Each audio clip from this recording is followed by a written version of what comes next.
Hello Google, কালকা Scotland আর ব্রাজিলের খেলা, কিভাবে ব্রাজিলের ঠগানো যায় সেটার একটা মন্ত্র শিখিয়ে দেও।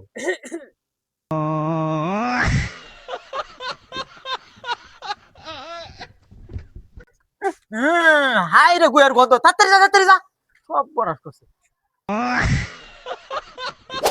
বন্ধু বুঝলি, এমন একটা দল করি, আর্জেন্টিনা জিতলেও দৌড়া, ফ্রান্স জিতলেও দৌড়া, মরক্কো জিতলেও দৌড়া, জার্মানি জিতলেও দৌড়া।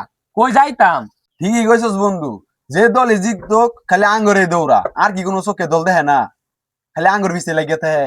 বন্ধু বুঝলি, আঙ্গর ছোট হলে চলতো না, কারণ আঙ্গরটা হলো সবচেয়ে বড় দল, 5টা স্টার। আর এই ইতিহাসের মধ্যে সবচেয়ে বড় বড় তারকা প্লেয়ার গুলা এই দলের থেকে বাইরে আইছে।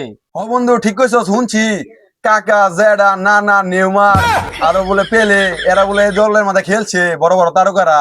একেবারে কানটা ঘুরে এলাম দিরা, ঠিক মতো নামি কর পাস না। আচ্ছা যাই হোক গা, কালকা কিন্তু আঙ্গর ব্রাজিলের খেলা আছে। আজকের থেকে কিন্তু ওই যে আর্জেন্টিনার সাপোর্টার যারা আছে ওরা কিন্তু দোয়া ধরা শুরু করবো, যাতে ব্রাজিল ঠগে। আঙ্গর সাবধানে থাকুন লাগবো, আর দেখুন লাগবো আর্জেন্টিনার সাপোর্টাররা কি করে। তাহলে ল বন্ধু, বাড়ি বাজাইগা।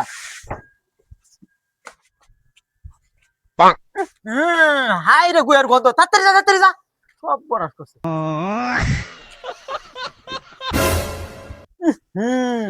রাস্তাটা ফসায় আসছে। এইসব দল যে কই দিয়ে ঘুরে রাস্তাঘাট দেয়, গুয়ের গন্ধ থাকবে না। কালকা হইতেছে ব্রাজিল আর স্কটল্যান্ডের খেলা, কেমনে করে ঠগান যা ব্রাজিল রে। দিই তো গুগলে সার্চ দিয়া পাওয়া যায় নাকি, এরা কালকে কিরম খেলা খেলবো একটু গুগলে সার্চ দিয়া জানি। হ্যালো গুগল, কালকা স্কটল্যান্ড আর ব্রাজিলের খেলা, কিভাবে ব্রাজিলের ঠগানো যায় সেটার একটা মন্ত্র শিখিয়ে দেও।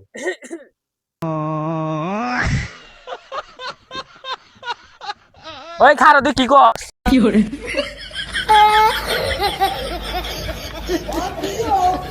Madre mía, oh my God.